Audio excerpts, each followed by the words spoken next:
It was an emotional Masai Ujiri addressing the media as the Raptors begin perhaps the most impactful offseason in their franchise history.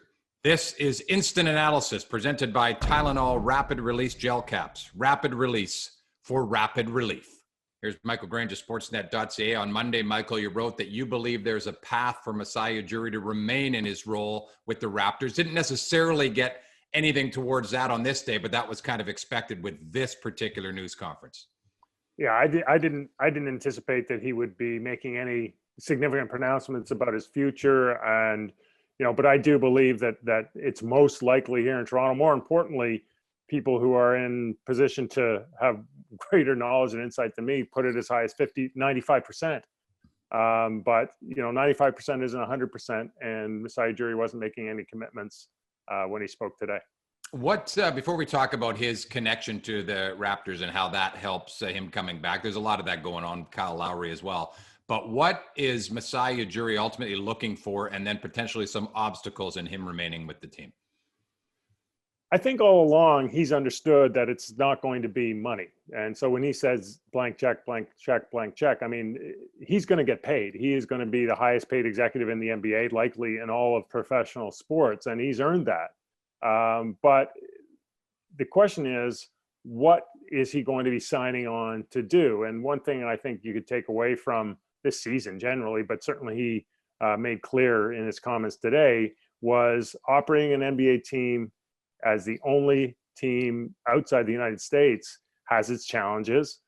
They were underscored, obviously, by the pandemic. That's probably no one's fault. Mm-hmm. But you got a sense that he'll be looking for a couple of things. One, the obvious from ownership: control what you can control, commitments to make sure that the Raptors are, as an organization, committed to competing, to winning in a league where salaries are going to be pushing $200 million payrolls. So, and then also from the league itself, let's be conscious of what it means to operate outside the United States. Let's minimize those speed bumps, those barriers, those challenges, and make sure that the playing field is as level as possible. And the specifics of those he didn't really provide, but that was definitely the energy he was leaning into.